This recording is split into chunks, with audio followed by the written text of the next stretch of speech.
Alors moi je m'appelle Philippe Claude, je suis chef de projet dans la partie études techniques. Je suis chez Eiffage depuis 1 an, dans quelques jours. Et je travaille particulièrement sur la partie concours, sur la partie conception, sur des concours en conception-réalisation. C'est-à-dire qu'on part d'une feuille blanche, on est avec une équipe, un groupement, un mandataire, un architecte, des bureaux d'études, des entreprises techniques qui sont bien souvent, dès la phase concours, retenues dans l'équipe. Et il faut concevoir, en plus de chiffrer comme habituellement feront certains collègues du bureau d'études, il faut là faire toute la conception en fonction d'un programme qui aura fait le maître d'ouvrage pour le bâtiment qu'il souhaite réaliser.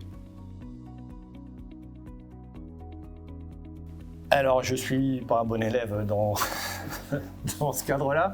J'ai un bac F3 à l'époque, c'était un bac en électrotechnique et c'est tout. Après, je suis parti sur de l'informatique industrielle et ça convenait pas à mon objectif. Et donc après, j'ai arrêté, j'ai essayé de trouver un boulot et je suis tout de suite rentré dans une entreprise d'électricité, dans un bureau d'études où j'étais sur la phase d'exécution. Alors donc je suis resté 8 ans dans un bureau d'études d'une entreprise d'électricité où je faisais des plans de chantier, des plans d'armoire, des plans d'implantation avec tous les calculs qui vont avec. Ensuite je suis parti 15 ans en bureau d'études techniques, donc en maîtrise d'œuvre où je gérais toute la partie élect, donc encore une fois en conception, avec un suivi de chantier jusqu'à la fin de la réception. Puis donc j'ai fait 3 bureaux d'études comme ça, donc le premier 15 ans, 4 ans pour le suivant et 1 an pour le dernier. Ensuite je suis arrivé chez Eiffage où justement on est venu me chercher parce que j'avais cette casquette de conception et pour répondre à des dossiers en conception-réalisation, c'est bien d'avoir cette analyse-là plutôt que des gens qui ont plus l'habitude de faire de l'exécution, donc qui partent à partir de plans, de cadres qui sont déjà posés. Alors, venant du milieu de la maîtrise d'œuvre, je faisais des dossiers de consultation depuis 20 ans et dans les entreprises qui répondent aux consultations que j'élaborais, il y avait forcément de temps à autre Eiffage. Je suis intégré dans les équipes de réponse à ces fameux concours dès le départ. Je suis de A à Z la conception, le chiffrage, les réunions avec le groupement, avec les bureaux d'études, avec tout ça pour concevoir une installation conforme à un programme, conforme à une réglementation et chiffrer tout ça au meilleur.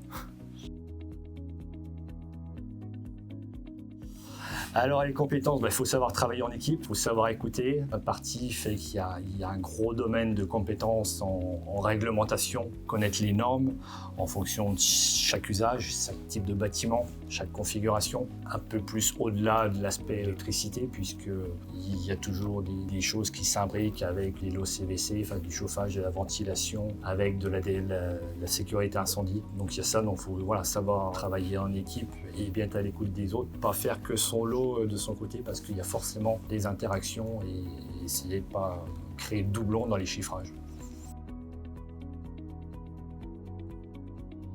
Un accompagnement basique d'intégration dans l'entreprise, un peu sur la prise en compte des logiciels spécifiques pour le chiffrage, puisqu'un chiffrage de maîtrise d'œuvre comme j'avais l'habitude de le faire et un chiffrage d'entreprise, c'est pas la même chose. Donc voilà, après le restant, je connaissais ce que j'avais à faire, donc il n'y a pas eu de soucis ou de besoins particuliers. De partir d'une feuille blanche et de concevoir une installation, comme je disais tout à l'heure, juste à partir d'un programme et de normes. Et d'arriver au bout, que le bâtiment soit là, que ça fonctionne, que le client soit content. Disons que pour bien concevoir une installation, plutôt que d'aller directement dans le métier de la maîtrise d'œuvre, je pense qu'il faut déjà passer un petit peu sur la partie entreprise, sur la partie exécution, peut-être un peu sur le chantier, parce que c'est là où on voit le mieux ce qu'on décrit par la suite. Voilà. Donc je pense qu'il ne faut pas griller les étapes et voir déjà la première phase, la réalisation, avant de pouvoir se dire je suis capable de décrire ce qu'il faut installer.